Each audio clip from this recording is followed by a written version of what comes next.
Kids, as you know, Aunt Robin grew up in Canada. That meant sometimes she dressed a little differently. Okay, let's do this!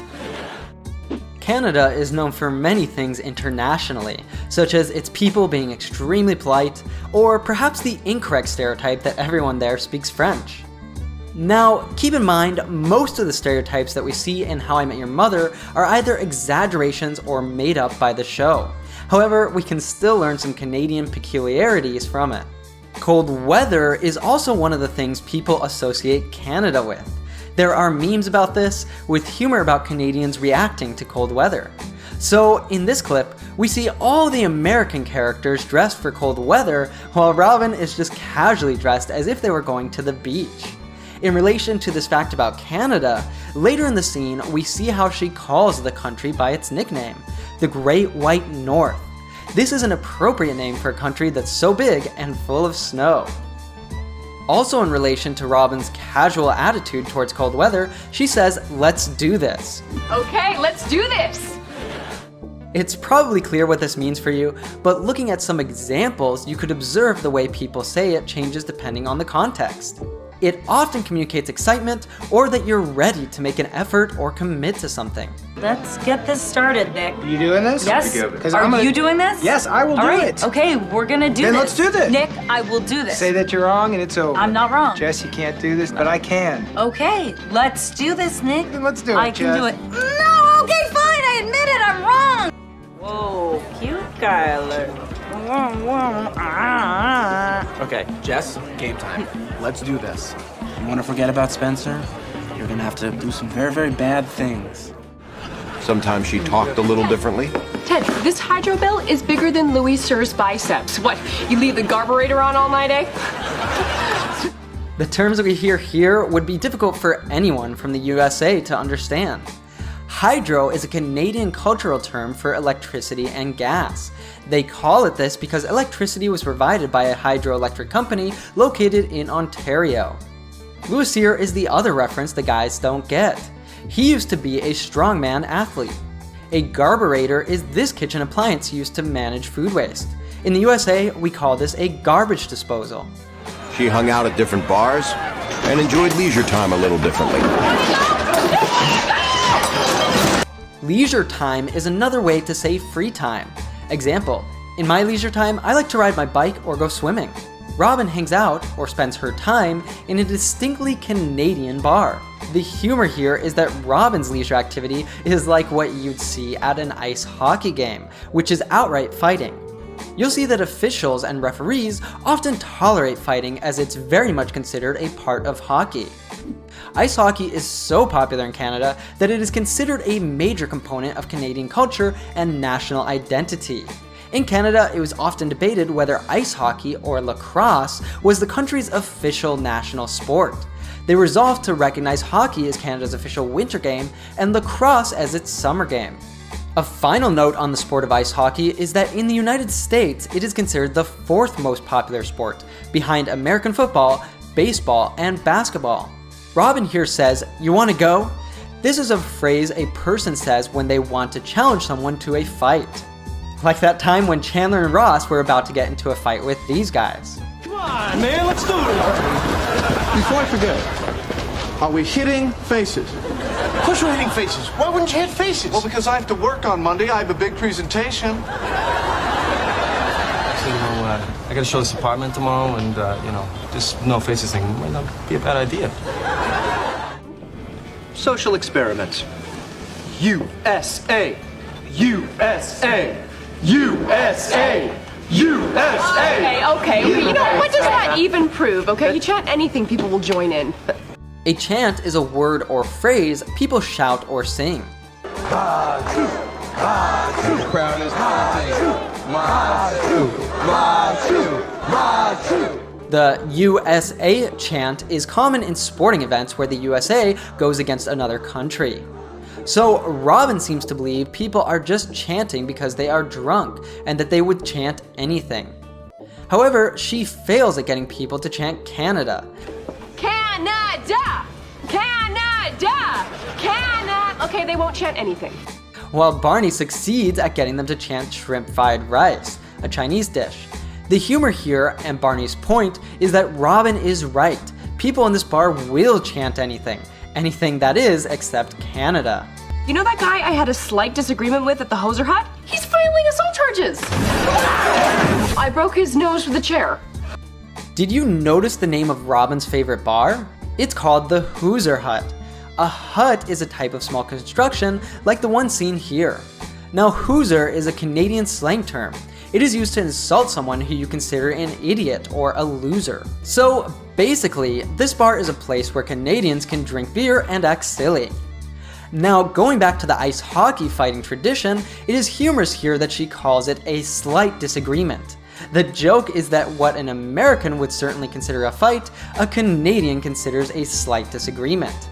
Despite what Robin thinks, she says the other person is filing assault charges. An assault is the crime of physically attacking another person. A charge is an official statement by the police that someone may be guilty of a crime. Ma'am, your daughter was charged with resisting arrest and assaulting a police officer. What? The phrase commonly used is to file or press charges against someone. That's it, we're going to the police. We are pressing charges. Susie, this is physical assault. Yeah, but I started the fight. And now, apparently, I might end up getting deported.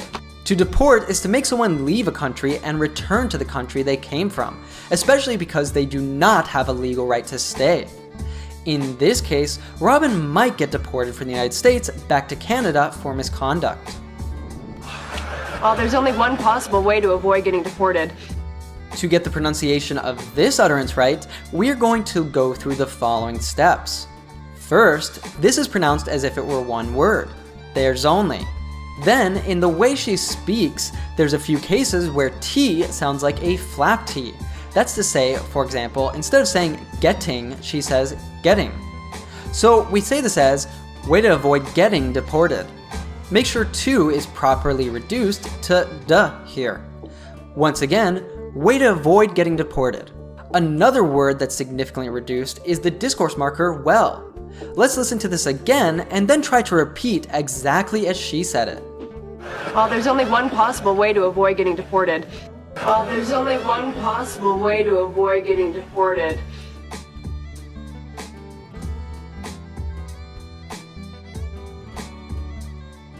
My lawyer said I can become an American citizen.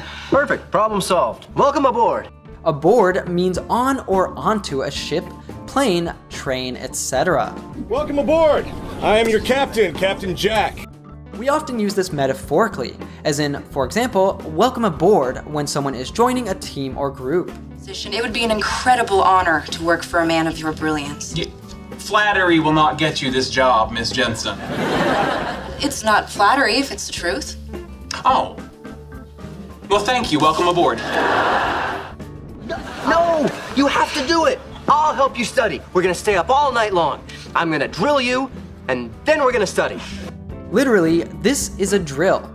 In a different sense, a drill is also a method of teaching students, sports players, etc. something by making them repeat the same lesson, exercise, etc. many times. As a language learner, at some point, you might have completed different kinds of exercise that had the purpose of drilling your grammar, vocabulary, pronunciation, etc. As a verb, we say to drill somebody on something. She was drilling the class on the sound of vowels in English. In this scene, Barney is saying that he'll drill Robin on things relating to the United States that will be tested. However, the way he says it is funny because it carries a sexual connotation. What are the first 10 amendments to the Constitution called? The Bill of Rights. Like, Barney, I know all this. I'm ready. An amendment is a change made to the words of a text. The United States Bill of Rights is a list of the first 10 amendments made to the Constitution of this country, which address the most important rights to its citizens. For example, Amendment 1 is about freedom of religion, speech, and the press. Amendment 2 is the controversial right to bear arms. Ready for the test, maybe, but ready to be an American? Not on your sweet life. Sweet is sometimes collocated with life. If you say it's a sweet life, you're probably enjoying a nice meal or having a good time. Certainly if you live like Tony Stark, you could say this. No more tedious work, leaving more time for leisure activities and enjoying the sweet life. The Stark Expo. Welcome.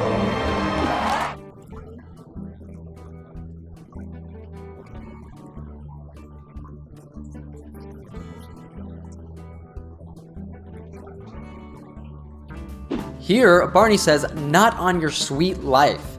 He's adding sweet to the expression, not on your life, which is an emphatic way of saying no.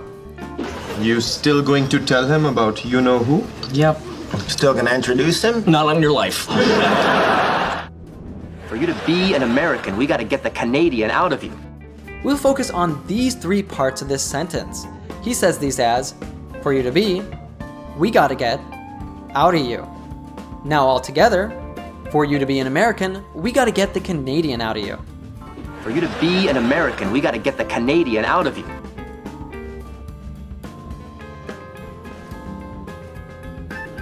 What the hell is this? Oh, curling. It's a sport played. Wrong. The answer we were looking for was, I don't care, it's dumb. Let's go buy something that's bad for us and then sue the people who made it. That's American, Robin. As we've seen with ice hockey and lacrosse, curling is another popular Canadian sport. To Barney's point here, Americans usually make fun of this sport. To sue means to make a legal claim against someone, especially for money because they have harmed you in some way. Americans are famous for suing other people or companies for virtually any reason. Jefferson? Correct. Oh. Archie Bunker's neighbor was George Jefferson. Oh, yeah, I am nailing this. By the way, the answer here is funny because we didn't see the question. We would imagine that the answer Jefferson refers to the third president of the United States, Thomas Jefferson, which would be a reasonable question to expect on a citizenship test. However, the humor is that Robin's answer is about a character from the 70s sitcom All in the Family, which was very popular in the United States at the time. Oh, yeah, I am nailing this. God, I'm buzzing on America right now. Booyah is an expression of joy. We might say this in a celebratory way after we've done something well. Superman says sure, works up a sweat, comes back to Earth, his uniform now stained with indestructible Kryptonian perspiration. Booyah. Then, a nail is this object that we use to hang something on the wall. Now, as a slang expression, if you nail something, you are doing it in a great way. Example, check it out, I nailed my test. I got 100%. Oh, look at this one. Wow. You nailed it. That was incredible! That was amazing! I mean, we totally nailed it! It was beautiful!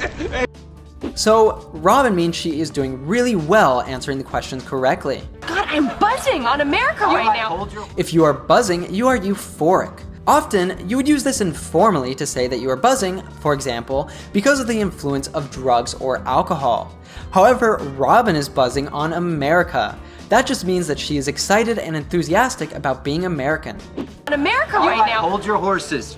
This expression is used emphatically to tell someone to wait. Example, hold your horses, you kids can't have dessert until you eat your vegetables. Hold your horses, young man. Here in Texas, we pray before we eat. Oh, Mom. This is not California, land of the heathen. Barney doesn't want Robin to get too excited until they are sure that she will pass the test. Is the American actor beloved by millions? If someone is beloved, it simply means that they are loved by someone. That's Jeff Foxworthy, dumbass. End of story. Now shut your stupid face. Not only are you wrong, but you are belligerently sticking to your guns and insulting me in the process. Robin Scherbatsky, you are an American. Robin's aggressive attitude convinces Barney that she's now American. Of course, this is just a humorous way to show contrast of the general attitude of Americans with that of Canadians, which again, stereotypically, are seen as passive, polite, and well-mannered. These are two pieces of advanced vocabulary here. The adjective belligerent, or as an adverb belligerently, and the expression to stick to your guns. If you stick to your guns, you continue to have your own opinion about something even though other people are trying to tell you that you are wrong. Example, the president stuck to his guns even though it wasn't what the public wanted. If you do something belligerently, you do it in an aggressive way.